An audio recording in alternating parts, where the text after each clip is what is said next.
Terima kasih Anda masih bersama kami di Halo Indonesia. Pemirsa, mobilitas masyarakat konsisten meningkat pada periode libur Natal dan Tahun Baru 2022. Peningkatan secara merata terjadi di seluruh moda transportasi dan tempat hiburan. Peningkatan ini perlu diwaspadai agar tidak menjadi ancaman dan gelombang baru usai libur Nataru.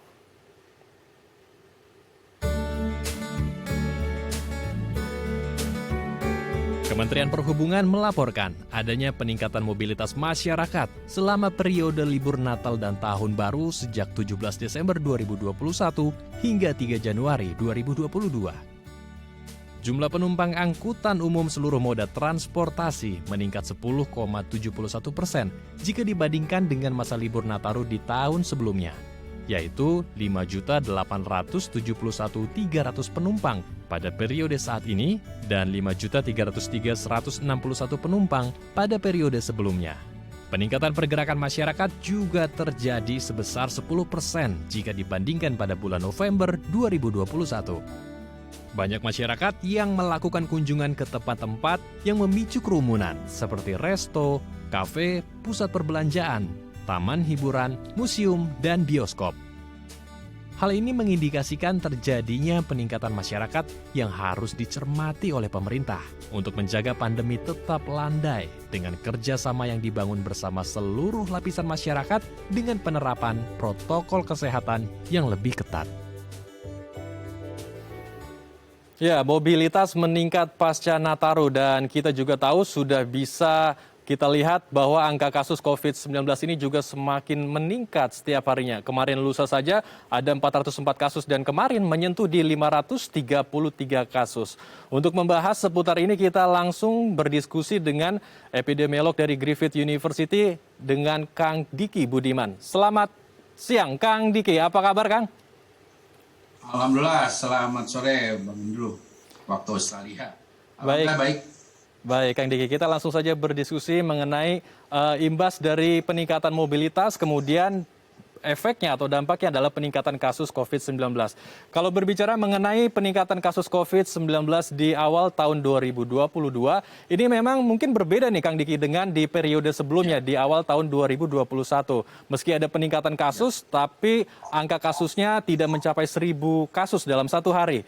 Lalu, tapi di satu sisi kita lihat ini ada peningkatan yang eksponensial, yaitu varian Omikron. Sudah ada 254 kasus di Indonesia. Kalau dari kacamata Kang Diki sendiri, bagaimana membaca situasi kita, membaca kondisi kita saat ini, Kang Diki? Ya, tentu ini sesuatu yang sudah bisa diprediksi ya. Ada peningkatan yang berpola eksponensial dan sebetulnya jauh lebih banyak dari yang ditemukan oleh pemerintah ya. Karena sebagai gambaran, bahkan dalam waktu kurang dari 1 minggu, percepatan atau pertumbuhan dari Omikron ini di banyak negara itu luar biasa besar. Tidak seperti ini ya, karena ini kita harus akui bahwa Indonesia terbatas dalam deteksinya. Namun yang membedakannya adalah satu yang ingin saya sampaikan, meskipun kabar yang berkembang di masyarakat ini adalah mild, tapi tidak layak ya untuk disebut bahwa COVID atau varian Omikron ini sebagai mild. Karena apa? Bahkan terakhir tadi malam Dirjen WHO mengatakan, wah kita harus rubah ini namanya jangan menyematkan ini sebagai mild. Karena kematiannya tinggi, sekarang tinggi. Kasus infeksinya juga banyak dan bahkan hunian rumah sakit sekarang di banyak negara, terutama yang bagus deteksinya, anak-anak meningkat 4 kali lipat dibanding ketika Delta. Nah ini artinya sangat serius. Dan bicara potensi Omikron ini sekali lagi, sebagaimana varian lain, dia selain bisa menyebabkan fatalitas, menyebabkan juga keparahan dan masuk ICU, juga long COVID ini yang harus diwaspadai ya. Bahwa dampak dari satu varian COVID-19 ini bukan hanya jangka pendek, tapi jangka panjang menurunnya kualitas kesehatan individu, ya, baik itu kerusakan di jantung, paru, atau otak, ataupun ginjal dan hati. Nah, ini harus jadi pertimbangan semua masyarakat sehingga jangan berpikir bahwa ini ringan terus kemudian terinfeksi. Karena satu hal lagi juga yang harus diketahui, karena meskipun ini kecepatannya bisa 3-4 kali dari Delta dalam menyebar atau menginfeksi, namun Indonesia memiliki keterbatasan dalam deteksi dini atau dalam testing. Kita nggak punya kapasitas testing di atas 250.000 itu kita belum bisa gitu. Dan itu sudah terlihat ketika Delta. Oleh karena itu, meskipun kasus di masyarakat bahkan lebih banyak, tapi kita tidak bisa berharap bahwa akan ditemukan. Seperti yang diprediksi oleh IHME bahwa akan ada 300 ribuan ya kasus, ya kita nggak akan menemukan itu. Seperti halnya ketika saya waktu masa Delta saya sampaikan ini bisa 500.000, bahkan sampai mendekati 1.000.000 sehari kasus infeksi. Itu banyak disangkal. Tapi sekarang itu diakui oleh pemerintah. Dengan apa? Mengatakan bahwa 80% kurang lebih sudah memiliki antibodi. Ya, itu banyak ratusan juta itu ya. Nah, ini artinya kita jangan sampai mengulangi kesalahan lagi. Meskipun terbatas ya dalam kapasitas testing, tapi siapapun masuk masyarakat harus berprinsip mencegah lebih baik daripada terinfeksi COVID. Nah, ini yang ingin saya pertegas atau saya sampaikan. Baik, jadi kita jangan terlena dan jangan termakan oleh berita-berita hoax yang memberitakan bahwa Omikron ini tidak terlalu berbahaya, kemudian dampaknya atau gejala buruknya juga tidak seberat Delta, kemudian masyarakat menjadi abai dengan protokol kesehatan, terlena, lalu juga angka kasus akibat dari hal-hal tersebut, angka kasus ya kembali melonjak. Begitu ya Kang Diki ya? Betul. Dan karena begini, untuk diketahui betul ya bahwa Omikron ini katakanlah 25% tidak lebih parah daripada Delta. Itu betul, tapi dalam konteks paru, dampak ke paru. Gitu. Jadi dia 10-20 kali lebih rendah untuk replikasi atau infeksi di paru, sehingga tidak menyebabkan pneumonia, yang menyebabkan orang jadi sesek datang kayaknya. Tapi bukan berarti nggak ada. Di India sekarang udah mulai terlihat, di Amerika, di Eropa ada orang yang disebut dengan happy hypoxia, orang harus atau membutuhkan ventilator, dan ada, tapi proporsinya lebih sedikit. Tapi proporsi yang lebih besar ada di organ lain. Ya karena begini, bahwa ada dampak kerusakan dari ujung kepala sampai ujung kaki ya, selain paru yang tadi menurun itu terbukti. Sekarang bahkan makin banyak ketemu bahwa ada kemampuan sel kita dalam melakukan regenerasi, dalam melakukan perlindungan diri juga menurun. Dan ini hal-hal yang semakin banyak menunjukkan bahwa sekali lagi dampak dari terinfeksi apapun varian, termasuk Omikron, itu tidaklah seperti hanya terinfeksi virus-virus flu atau virus infeksi biasa, tidak. Bahkan pada anak, mildnya anak itu pembuluh darahnya rusak. Gitu. Nah ini kan harus dipahami oleh kita semua, sehingga jangan sampai kita menjadi menyesal di kemudian hari. Dan sekali lagi, saat ini di Australia sebagai gambaran ya Bang Andrew, saat ini sudah 10.000, di negara bagian saya ini 10.000 kasus infeksi, dan 80% karena Omikron. Nah Delta masih ada. Nah kemudian ketika kita sikapi situasi saat ini di tengah cakupan vaksinasi yang 90%, tentu yang membedakannya apa? Tidak ada lockdown. Tapi yang lainnya apa? Ya tetap 3T5M vaksinasi dikejar betul, walaupun cakupannya sini sudah 90%. Karena apa? Yang bahaya lagi, ya ini saya sampaikan, kalau kita biarkan, ya udah saya terinfeksi saja, Anda terinfeksi nanti juga sembuh. Ini bukan skenario yang bagus, karena berbahayanya ketika satu orang terinfeksi oleh Omikron, kemudian dia terinfeksi oleh varian lain, misalnya Delta ataupun Alpha, mungkin aja masih ada Alpha. Nah ini bisa terjadi rekombinan atau kawin varian, dan ini akhirnya melahirkan apa? Melahirkan varian made in baru yang bisa super gitu. Nah ini yang harus kita sampaikan pada berbahaya. Dan ingat, Omikron ini juga lahir dari adanya populasi masyarakat, terutama yang menurun atau disebut dengan imunokompromis, nah antaranya penderita HIV seperti itu di Afrika. Itu mereka terinfeksi dan virus ini nggak 1-2 minggu dalam tubuhnya, berbulan-bulan, lama. Bahkan dalam salah satu studi disampaikan 200 hari terus bereplikasi, akhirnya ya ini bicara varian super yang tinggal waktu. Nah inilah salah contohnya Omikron ini.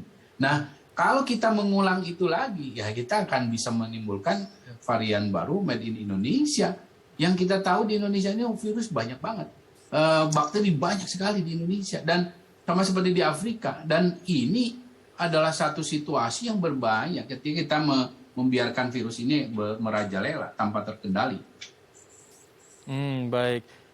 Jadi akan ada banyak potensi yang buruk ya jika kita terus terlena dan menyepelekan varian Omikron ini. Baik, Sangat banyak. Kang Diki, kita juga akan menghadapi potensi dampak buruk dari arus balik karena pada saat libur Nataru ada warga kita yang bepergian, kemudian ada yang berlibur ke luar negeri, di mana di daerah-daerah yang mereka pergi tersebut masuk di daerah epicentrum dari varian Omikron. Lalu apa sebaiknya yang disiapkan oleh pemerintah, strategi apa yang jitu, skenario apa yang akurat untuk mencegah terjadinya peningkatan dari varian Omikron ini, selain menjaga pintu-pintu masuk di tanah air kita, di Indonesia? Kang Diki. Ya tentu pertama Bang Andrew ya, saya tekankan lagi masalah pintu masuk ini. Kenapa karantina? Kenapa saya termasuk yang rewel ya masalah masa karantina. Dari sejak sebelum ada Delta, ya bahkan sebelum ada Alpha, saya itu udah ribut masalah karantina yang harus kuat ya. Tapi ya akhirnya belakangan menyadari. Sekarang pun ya masih begitu ya. Untungnya bukan pengambil kebijakan, tapi lebih banyak ke pembela kebijakan. Saya yang mengatakan bahwa ini masa karantina sudah cukup lebih ringan.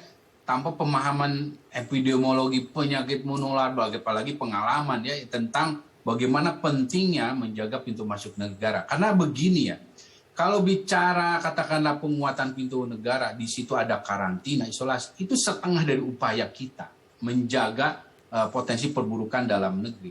Dan yang kita jaga bukan cuma Omikron. Jadi jangan berpikirannya, wah ini Omikron kan masa inkubasinya kan lebih pendek, 3, 4, 5 hari. Kita bisa pendek. Bukan begitu, itulah mas bahayanya kalau nggak punya pengalaman gitu. Ini saya sampaikan saja.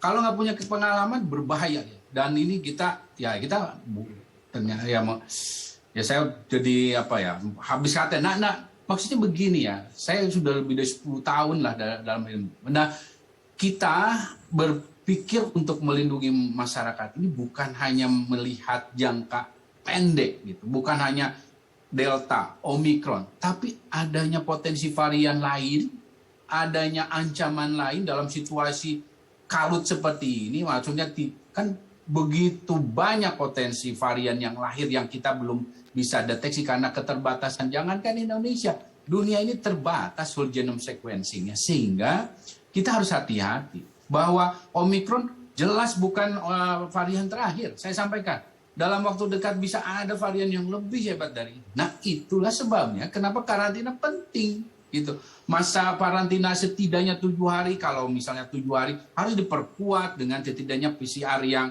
2 kali tes dalam jeda 24 jam sama-sama negatif. Bahwa yang masuk bukan hanya sudah divaksinasi lengkap, tapi juga dalam durasi proteksinya atau 7 bulan pasca suntikan kedua. Atau bahkan kalau bisa tambahan aja kriteria bahwa yang masuk Indonesia harus sudah di booster misalnya seperti itu. Nah, hal-hal seperti ini harus diperkuat, ditambah di dalamnya. Di dalam negerinya apa? Ya orang yang masuk ini ya nggak bisa setelah 7 hari atau 10 hari dia bebas, tidak seperti itu. Dia tetap harus terbatas dulu. Di rumah dulu lah mungkin 7 hari atau 5 hari. Kemudian ada sistem lapor diri dan pemantauan. Selain di masyarakat sendiri ya harus diperkuat 3T-nya, 5M-nya. Lebih kuat daripada waktu Delta, karena yang kita hadapi sekarang bukan hanya Delta, ada Omikron, ada juga potensi varian lain. Dan ini bicara contoh dari kualitas dan kuantitas yang lebih meningkat, misalnya masker dari sisi kuantitas yang tadinya di kota itu yang memakai masker 70%, ya tingkatkanlah jadi 90% lebih. Kemudian dari kualitas, ya lo tadinya maskernya masker kain biasa, kalau yang untuk pelayan publik, untuk yang bepergian, yang lansia atau berisiko tinggi, pakailah N95, KN95, atau bahkan sekarang di negara-negara maju, termasuk di sini nih, anak-anak yang sekolah pakainya ya N95 masker ini. Karena itu yang terbukti hanya 0,16% gitu potensinya kalau pakai masker yang berkualitas. Nah, hal-hal seperti ini selain yang lainnya juga harus meningkat, yang harus kita lakukan dalam merespon Omikron dan juga potensi ancaman varian lain yang bisa timbul sewaktu-waktu. Baik, jadi kembali lagi ke protokol kesehatan 5M dan juga 3T-nya harus masif, benar-benar harus gencar.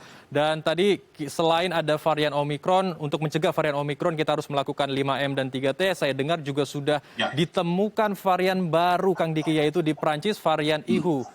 Ini sebetulnya varian apa? Apakah dia masuk ke varian of interest atau justru sudah masuk ke varian of concern? Namun jangan dibahas dulu, Kang Diki, kita akan bahas hal tersebut usai jeda. Baik pemirsa, setelah ini kita akan melanjutkan perbincangan bersama dengan Kang Diki. Tetap bersama kami di Halo Indonesia.